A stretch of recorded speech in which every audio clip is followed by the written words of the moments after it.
Here we're at the AHR Expo, and I get to meet my friend Eric Kaiser. And I have so much respect for Eric. He has so much knowledge in this trade.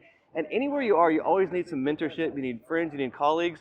And I love Eric because I learn so much from him all the time. But also, he has the respect to be able to tell me, hey, Ty, I think you've gone a little too far. I think you need to tone it back. Or, hey, look at this from a different direction. And we all need that. And it takes a ton of respect to be able to do that. And Eric, man, I am so glad to see you again. I always look forward to meeting you. Ty, it's a pleasure to see you again. And I got to say, everything you just said about me, right back at you. Because, I mean, we all have to learn, right? That's exactly right. And you've helped me out with so many things. I mean, I took on a project last year that I was wholly unprepared for, how deep I got in, and you helped me out a lot.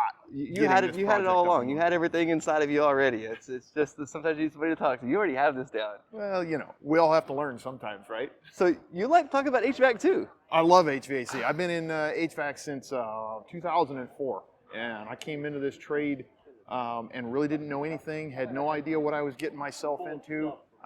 Jumped off the deep end and had to learn a lot real fast, and boy, here I am today. I love it. I do too. You know what I think is, the more that I learn, the more that I realize I don't know. The more I realize there's so much more to learn. Yes, 100%. I'm in total agreement with you that, because we have no idea what we don't know, right? What did you do before you got into HVAC? Oh, good question. I was a industrial and commercial tower climber. That's cool. So I would go out. I did a lot of work on cell phone towers. I worked a lot around the Midwest of the United States. We did some broadcast equipment. First day on that job, I was at 500 feet in the air working on aligning a communications I thought you were supposed to get high at work. No, that job, you can get high on that job. But literally, not figuratively. Did you get tired of climbing the corporate ladder? That was a lot of fun job. I really enjoyed that. It was very interesting. I got to go a lot of places, got to meet a lot of neat people, and see some amazing views that you would never see from anywhere else. That's awesome. When you're sitting on top of a 500-600 foot tower over top of nowhere or a city, either way, you get to see some things. That is incredible. That's incredible. I gotta tell you this story. One of my favorite things I saw was I looked down on an airplane that was flying around below me. That is so cool. I'm sitting on top of a tower down in southern Missouri one day, and we're changing light bulbs on the tower because they have lights on the towers. You have to change them, and it's maintenance we have to do once in a while. And I hear an airplane, and I'm looking around. Where's it at? Where's it at? I don't see it. And I look down. I went, my eyes must have got the size of a dinner plate, because here's a crop duster flying on the field below my tower. And he's flying right at the base of my tower. So he flies at my tower and just comes straight up, turns around. I can see the bottom of his plane as he's turning. He turns around, heads right back into that field. And I'm like, I'm not sure if I like this. I love asking that question because people have so many different backgrounds. I never know what the answer is going to be. So people come into HVAC from just everywhere you can imagine. And some people use it as a stopping point to do something else. Yeah. Other passions. So it's incredible how diverse this is. Yeah, and I mean, I did a lot of things before I got into that too. So there's a whole list of things that I've done in my life, and found a good home in HVAC.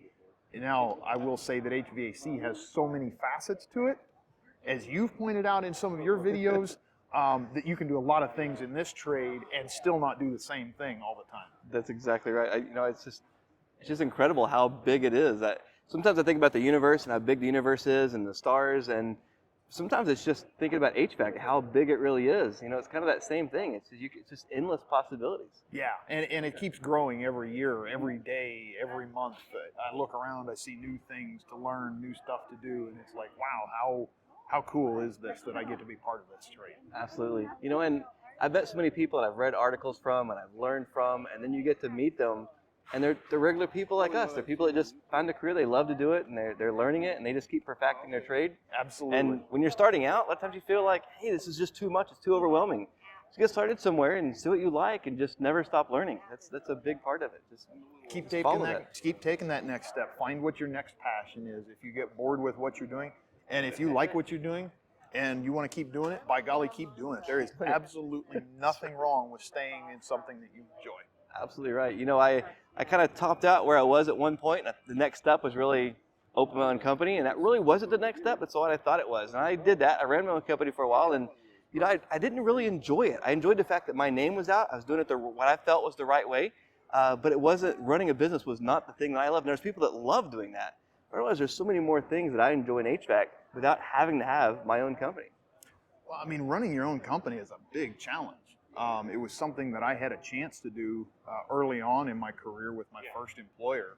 I would have had the opportunity to take that company over, and I chose not to. I looked at it, I analyzed it, and I said, you know what, that's not going to be for me. I watched him work it. I watched him run the company. I looked at some other companies, and I thought, you know what, I don't want to do that. I don't want to deal with employees and the customers in that way. So I've gone other paths in HVAC and found a lot of other cool things to do, and I had a lot of good mentors. So I like to take that knowledge that I've received and that I still learn every day and try to pass it on to new people, or people even that have been in the trade maybe longer than me. But whatever it is, share that knowledge out there. Absolutely. And what we do is so great. You know, I see so many cities I go to, people spend all their time, their savings, they buy a house. It's their biggest investment. And then they drive to the same job every day. And the only thing changes is the road construction or the car they're driving. And they go to the same building. And then they work really, really hard to try to move up in the company until they get a spot closer to the window. And their idea is getting an office so they can look out the window, or maybe even a corner office. But in HVAC, we get corner offices all the time. We get the front windshield, the side windshield. We get a corner office. We get to move and change, and we get respected. A lot of people can't do what we do, and it's just way beyond that. I mean, the technical side of it, it's just growing, and I just love that. I really, really enjoy that. And if you don't like going to a different place all the time, there's maintenance positions. Absolutely. Very important. And you drive to the same place, and you know how it's built, and you're able to maintain that. And the building has to be maintained. The HVAC has to be maintained. The geographical area you cover. I have a friend that went from working as a field service tech for a private contractor to going to work for a manufacturer, and he just works on their plants. Now, he covers a 300-acre site. It's like, what type of plants are we talking about? We're talking about like trees? They do a lot of big chiller plants. Oh, chiller plants, like industrial plants. Okay. Yeah, I think the biggest one, he said, the biggest one they have is 1,800 tons or something like that. Big centrifugals and things like that. It's 1,800 tons. Put that on your house. Yeah, that's 1 ton per square foot. How's that for sizing? Not that much different than what we have now, I think. Depends on the house, but yeah. For sure. So what's some of the things that you've seen, the changes in the industry just in the last 2 years? Oh, wow. Well, the last 2 years have been very interesting because obviously we've had COVID. And the last 2 years ago, we got together at AHR in Orlando, and 2 weeks after that, we were locked down and the country pretty much shut down for a couple of weeks while we were trying to figure out what to do with all this and how to deal with it. And there's been a lot of changes that happen, and I see a lot of education and a lot of information being passed virtually through the internet now. And I think people are becoming more accepting of that, which I'm very excited about, actually, because I think when used properly, that can be a really, really big tool. Now, we as a society or as a community in the HVAC community, we have to figure out how that's going to be applicable to us and where we can use that to communicate, where we still need to do in-person communications. Obviously, a lot of times we can't fix things from afar, and we still have to go out and work on that. But we do need to consume knowledge. We still need to keep building our knowledge in order to keep moving forward with a lot of the new technological changes that are coming about. So one of the biggest things I've seen is how do we consume that knowledge? How do we bring it into ourselves? And I think remote trainings have changed, or training sessions going remote have changed things a lot in the way that we think about it. And the way that I look at that is from like a business owner perspective, is if I can get my guys to consume something remotely rather than having to pull them off a job for hours at a time to drive into a central location or fly them somewhere or whatever, to have them sit in a classroom and listen to somebody talk, maybe they can do it on their iPad or their computer or their laptop or whatever. They could even take an hour out of the middle of their day, sit there on their truck and consume that knowledge and get that knowledge without ever having to leave. And I think that speaks to being more efficient. And I may get some flack and some kickback on that from some people because they're like, oh, well, you have to go sit in a classroom and personal learning is much better and all this. Not everybody learns the same way. Absolutely right. There's many different ways to learn. And one of the challenges that we have that I see in the HVAC field is that a lot of us think we are hands-on learners. And hands-on learning is great if you're talking about a hands-on problem. One of the biggest things we lack, though, is actually the fundamental knowledge behind the hands-on. Why do I want to touch this in this way? Why do I want to manipulate something in this way? We've got to have that fundamental and the basic knowledge. Now, we can often talk HVAC for hours and hours and hours and lose track of time. Days, probably. We don't have both that much battery power in your camera over here. For sure. We truly, truly love this stuff. But what advice would you have for somebody new in the trade, or maybe considering getting started in the trade? Oh, wow. Look around and find quality mentors. Okay, and I did a podcast with Brian Orr on the HVAC School podcast a while back, and I don't want to rehash a whole bunch of that because I know we don't have a lot of time here today. But finding a quality mentor or multiple quality mentors, people that you can follow, people you can learn from. Don't tie it all to a single source, because there is so much knowledge out here that we need to know today that you need to find multiple sources, and you need to figure out how to filter out a lot of the BS, shall we say, and not in the building science way. And really try to filter that down, getting good quality education. Ty's got a great YouTube channel. There's a lot of great YouTube channels out there for new people coming into the trade to really learn the basics. Take those basics and learn how to apply them with your hands in the field. But you've got to know the fundamentals before you go laying your hands on something.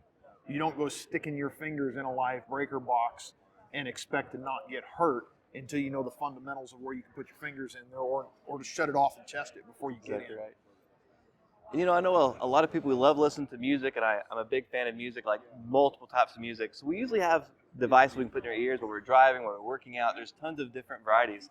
And one thing, HVAC School, they have a massive resource of information, but they also have the podcast. And you can find Eric on tons of podcasts. I love listening to Eric on a podcast. He brings that human factor, and it's just tons of resources. So start getting into those podcasts. You think, hey, I can play the same song I've played 1,000 times, or I can play something else and be learning while I'm doing something else, or have at least ideas about it. So the podcast is a really great way to get into more areas and to learn more things, and you're just naturally learning. In some cases, some people say podcasts put them to sleep. I'm like, great, then put the podcast in your ears before you go to bed, and you'll learn something all the way up until you close your eyes. So podcasts are a great way to do it. I know I have a lot of windshield time, a lot of travel time, and the podcasts are a perfect way to fill those times, because I love music, but occasionally that same song gets old. HVAC for me never gets old. It's music of my career. Absolutely. Music of our lives, right? Music of our lives. That's it. I don't think we're going to get out of this very soon. I think we're going to be around for the long haul. I hope so. It's the coolest career and hottest jobs. I've never heard that before, but that's good. I like that. And one more thing for you guys, don't be an ROT. You know what an ROT is, Ty? I'm lost. This doesn't happen often. I don't know what an ROT is. That's a rule of thumber. Oh. All right? Oh. Get rid of those thumbs. Oh, yeah. I'm trying not to upset any of the viewers, but yeah, rules of thumb. Oh. All right? Yeah, okay. Yeah. Get rid of those rules of thumb. That's a much nicer way of saying it. Thumbs are nice for pressing buttons and things like that, or holding on, grabbing things, but this isn't where we get our rules. There's reasons for actually doing calculations, actually using math occasionally. Believe me, I'm one of the, I have an great internal bias against math, but we have to use it to do our jobs. And rules of thumb, such as 500 square feet per ton. Don't say it! Oh, 100 CFM is a 6-inch duct, you're right? hurting me. Right. Those are examples of really bad rules of thumb. So if you hear somebody spouting and really trying to force those rules of thumb out there, realize that person may not be a great mentor. That's right. Never stop learning, and you don't confront the people, but start learning out why. Like, why does this matter? Where does that come from? Even sometimes as much as formulas. I'm not a big formula guy, but we use them.